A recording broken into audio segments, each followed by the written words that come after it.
It's a great honor and an immense pleasure for me to return to this forum after 3 years to discuss a topic that I had spoken on back in October 2016, the future of capitalism. Some of you may have heard that talk either here in person or on YouTube. I will summarize the basic premise of what we discussed in 2016 before I address today's topic, Man and Superman. Before we begin, though, a little bit of background of what I have done in the last 30-some years. I grew up in Calcutta, here in the 70s and 80s, and I left exactly 30 years back for the United States in August of 1989 for my undergraduate first and then grad school, both in computer science and economics. Now, these are years that have seen incredible pace of change in the information technology industry. I would say the first 5 years that I was in America, my early student years, the pace of change was a little bit more modest. But in 1994, I was a graduate student in computer science at MIT, and something very, very important happened, which has changed all our lives, all your lives, since. In 1994, a company called Netscape went public. This event is considered the beginning of the commercial internet. So, the first major technological change that happened that really revolutionized our industry was the internet. In parallel, the internet enabled another very major change, which is electronic commerce.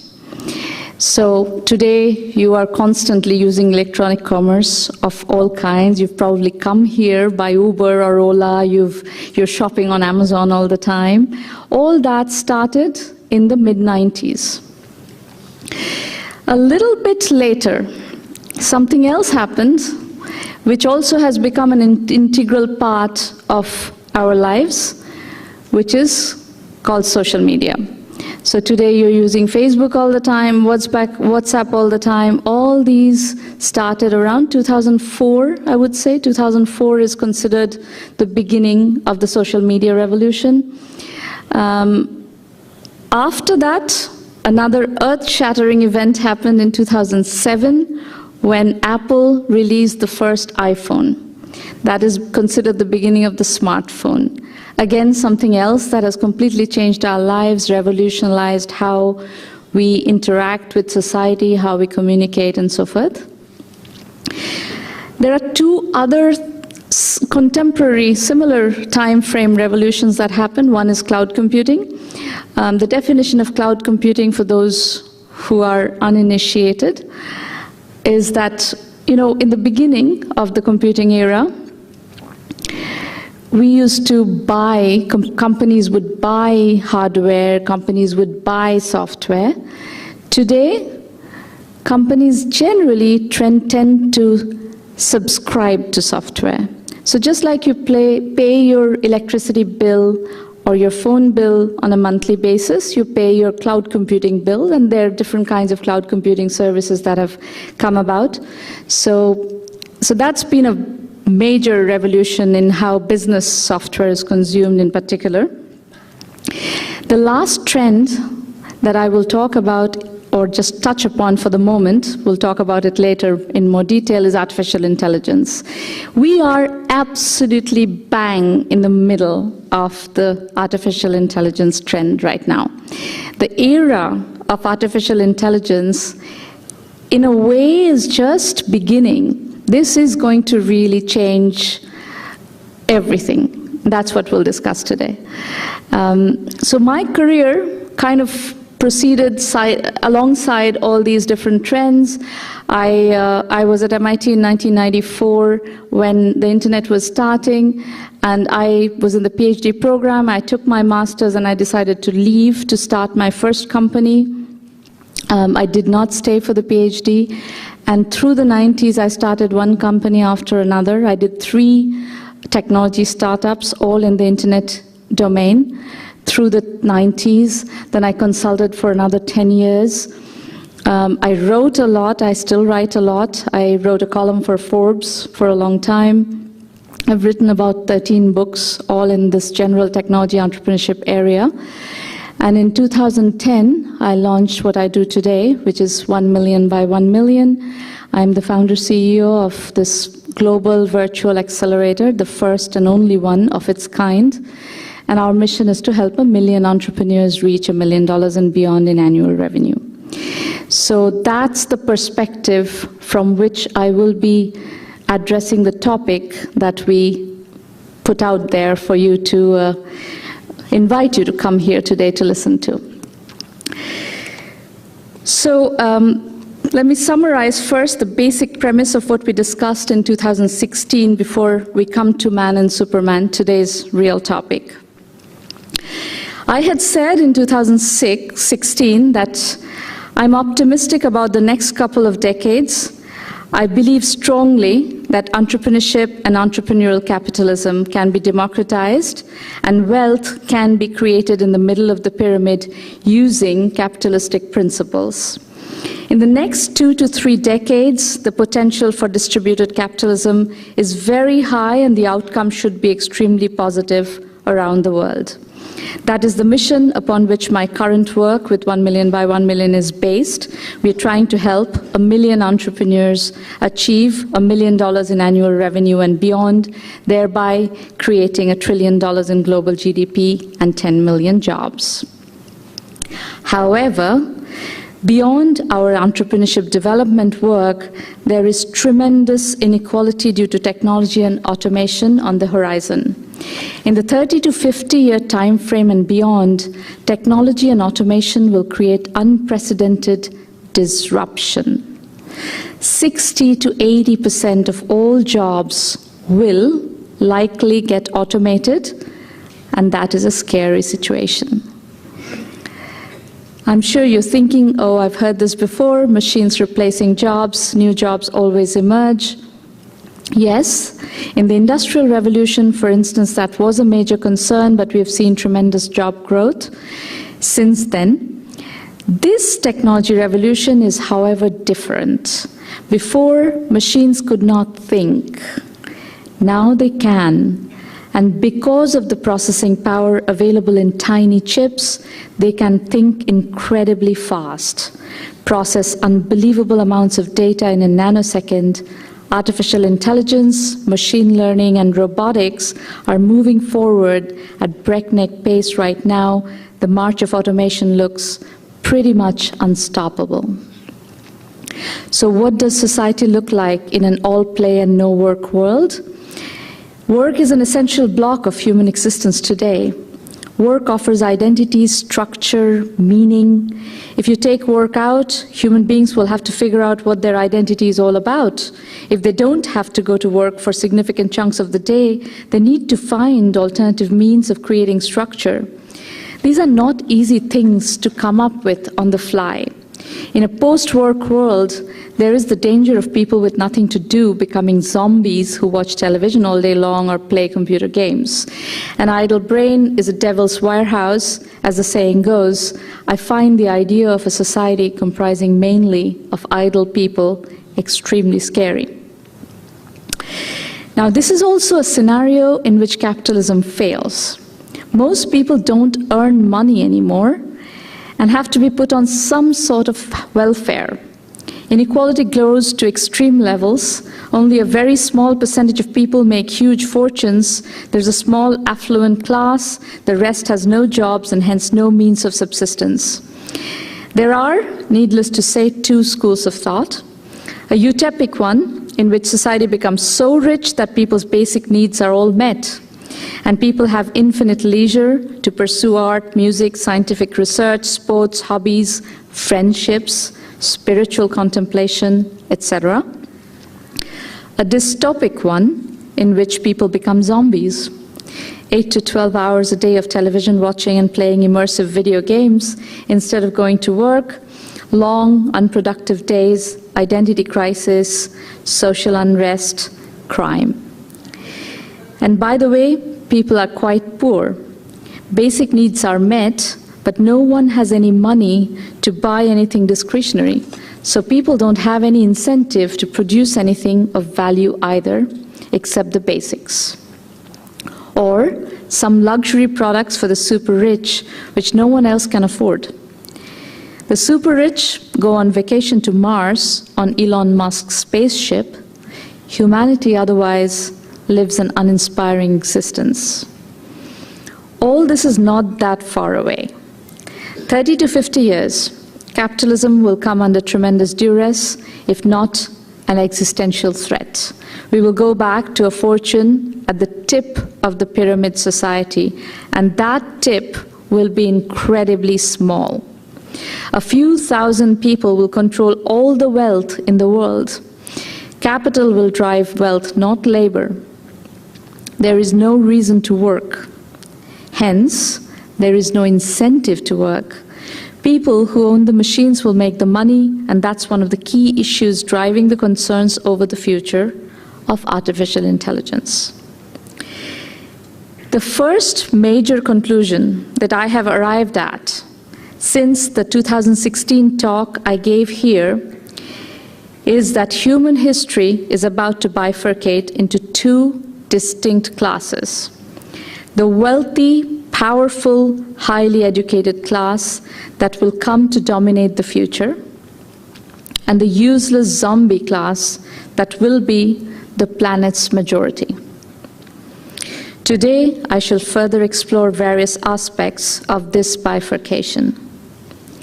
Already, 8 of the world's richest people own as much wealth as 50% of the world population combined. You heard me right. 8 of the world's richest people own as much wealth as 50% of the world's population combined. Inequality will increase further as automation sweeps through society, further hollowing out the middle classes. Extreme inequality pretty much is inevitable. Already, the highly educated are stratifying themselves into isolation. Social mobility is declining even in America, where the American dream was once a matter of great pride. Imagine what would happen when simply being reasonably educated is no longer enough. With even white-collar jobs getting automated, you pretty much need to be a genius to have any ability to make a living, let alone create wealth. Being man is no longer enough. You need to be Superman to survive.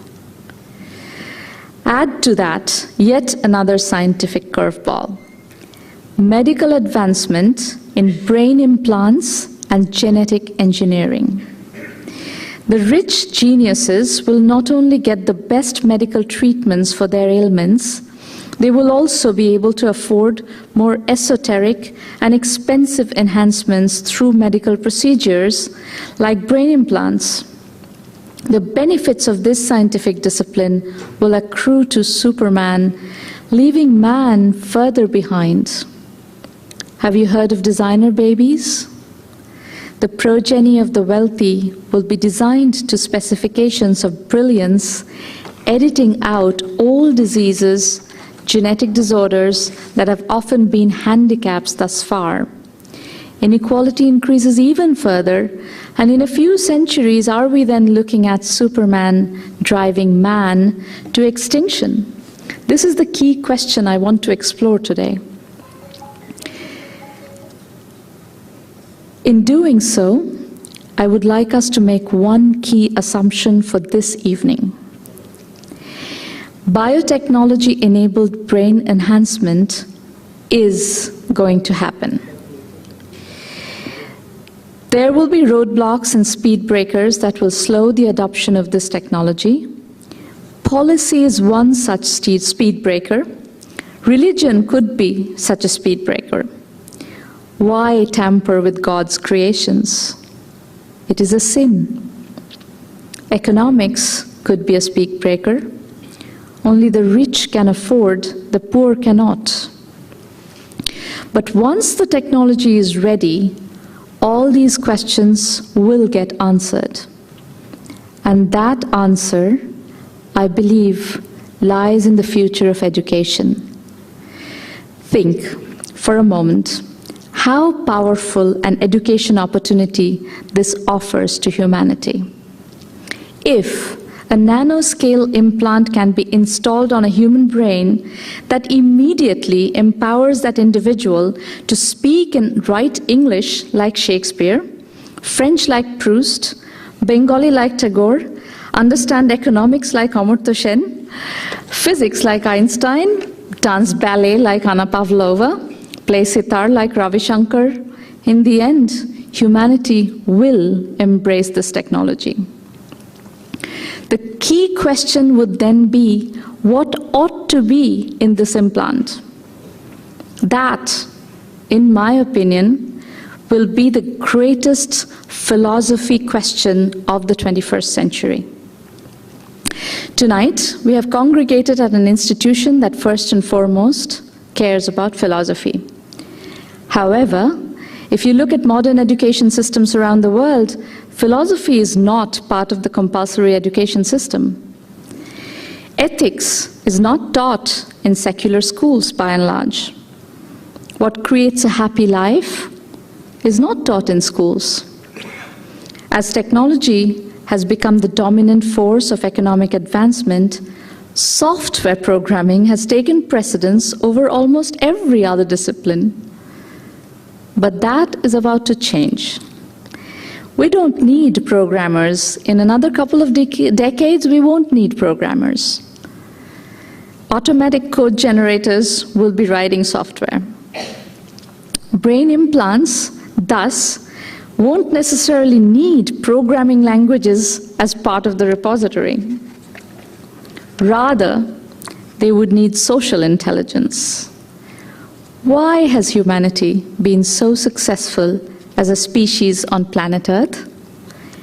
Because through a complex and sophisticated set of narratives, it has managed to get the species to collaborate, not just compete. Human beings do not operate as a survival of the fittest society. We cooperate. The strong and the privileged take care of the weak, the downtrodden. No other species operates this way. And what are those narratives that have driven this instinct of collaboration?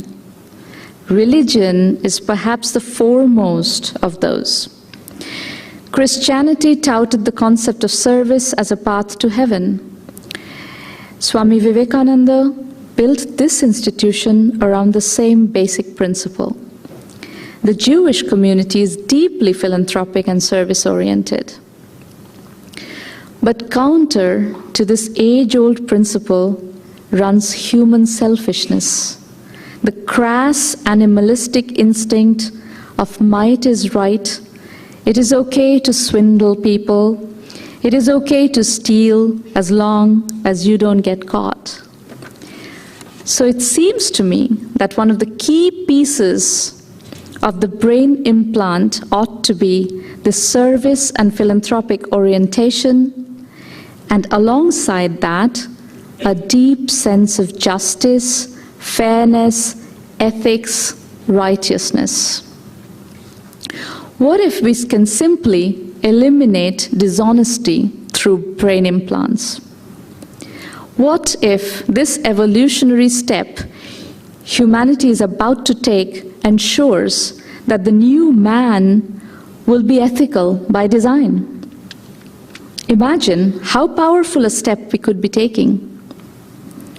The rest, whether a person will become a physicist, a dancer, a painter, or an economist, can be determined the same way it is determined today. Of course, many design questions will come up as we explore the adoption of this technology. At what age do the implants get installed? Is an implant hardwired, or can it be updated? I'm going to assume that implants will receive updates just as our phones do today. Thus, if implants can be updated as the child develops, then the basics of education can proceed the way they do today, but at each step with a stronger foundation.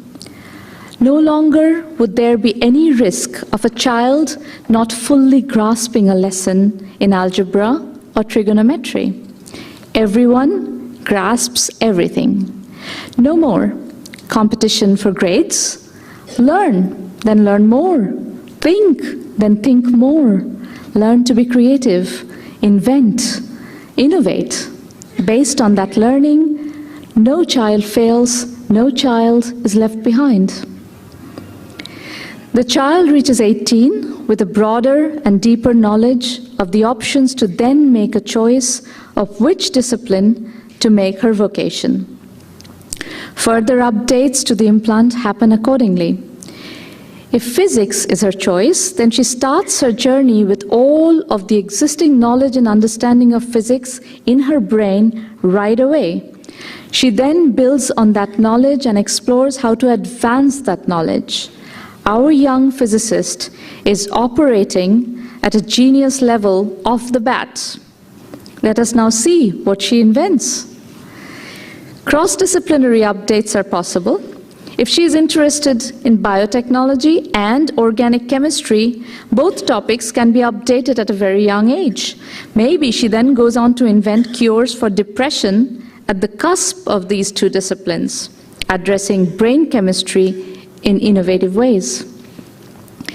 In the design of the implants, I also feel there needs to be a comprehensive strategy for how to teach people to build strong relationships. An epidemic of loneliness is running through society today. Since the advent of social media and the smartphone, addiction to the device has become a chronic disease. People don't meet, talk, eat together as much. They text. But again, going back to ancient wisdom and philosophy, long ago, Gautama established community, Sangha, as one of the core tenets of his new religion, alongside Dhamma, righteousness, and Buddha, self-knowledge. Buddhism, the most secular of today's religions, has much to offer in building the philosophical framework of tomorrow's technology and society. The brain implants that will drive the functioning of tomorrow's society need built into their framework a desire for people to get together, eat, drink, talk, make music, dance, tell stories, a desire for human, in-person communication, camaraderie, interaction, collaboration. And technology itself, social media and the smartphone, could contribute to advance community rather than becoming forces fostering isolation. In summary, we are, as a species, going to leverage technology to upgrade man to Superman. A much larger population of humankind will be able to not only survive, but thrive if we succeed in making this evolutionary change. The parts of society that will reject this evolutionary change most likely will become extinct. Darwin's natural selection principle will apply. The fittest will survive. The fittest, however, will be technologically enhanced. And we need to root the designing of this technology in philosophy, in wisdom derived from thousands of years of human history. As human history bifurcates, we need to systematically ensure that as large a population of man successfully upgrades into Superman as possible. That would be the best, most robust way of saving the species from extinction. This begs the question, how? The economic question of the how is daunting, but I also believe that it is not insurmountable. Let us draw a parallel in contemplating this issue. My ancestors were successful, wealthy, highly regarded members of society. They considered philanthropy and social contribution an important responsibility. Among the various ways they contributed was by building schools. Bill Gates, one of the richest men on earth, has made philanthropy, especially education, a core charter for his post-Microsoft life. So humanity has already got a framework for education-related philanthropy. In the world we are designing, an important component of education will become these implants we've been contemplating this evening. So instead of building schools, late 21st century philanthropists may simply fund large numbers of implants to upgrade large populations of man to Superman. There also exist frameworks for supporting public schools with taxpayer money. The same flow of funds can continue towards funding education, except instead of schools, this money would support implants in the future. So, with a bit of imagination, the funding required for upgrading humanity from man to Superman is viable. There is another issue that we need to contemplate in designing humanity's upgrade path to Superman: the role of the narrative. I said earlier that religion has been one of the foremost narratives around which human beings have collaborated. Religion has necessitated that members of various groups look after their weak. Religion has offered holidays during which to get together around specific stories.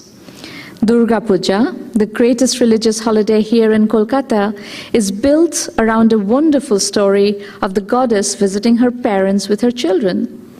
It is a celebration that brings people together, fosters community, and pretty much all religious holidays have this characteristic. All these wonderful aspects of religion are worth preserving. However, religion is also creating havoc in the world right now with terrorism, fanaticism, and colossal mayhem. The story has gone out of control. In what gets implanted into the brains of billions of future Superman, how we deal with religion needs to be thought through very carefully, lest we create billions of fanatics instead of billions of educated, enlightened, tolerant, secular human beings with strong ethics. Of course, the greatest contribution of this order, Sri Ramakrishna's secular message of tolerance, all religions are paths that lead to the same God, needs to be systematically programmed into the brains of late 21st century Superman. Now, while we have arrived at the topic of God, I feel the need to say a few words about the need for a definition. To me, God represents transcendence. I do not believe in an omnipotent, omniscient, benevolent God that watches over us. If there was such a God, humanity would be further along on the path of peaceful coexistence. The slaughter of man in the hands of man that we still see all over the world begs the question, are we defining God in the right way? I know it is sacrilegious for me to stand here and pronounce that the concept of God, the narrative around it, needs to be rethought, but it does. The narrative is outdated. It does need to be rethought, especially as we contemplate what ought to be programmed into the brains of billions of people in the next revision of the human species. God isn't watching over us and making sure everything good happens. Everything good is not happening.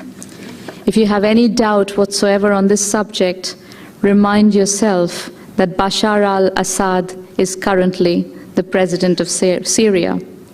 He regularly slaughters his people. Why are these people any less worthy of the mercy of an omnipotent God? Is everything good really happening? No. Everything good is not happening in the world. But there is God. God is in the moment when we experience beauty, human warmth, love. God is in the good we do in the world. God is in the love we love. God is in the art we create. God is in the work we do, in the excellence we seek. God is in the science we pursue with dedication. God is in the purity of our existence. God is in simple decency. This secular philosophy needs to be built into the technology that will drive the future Superman species.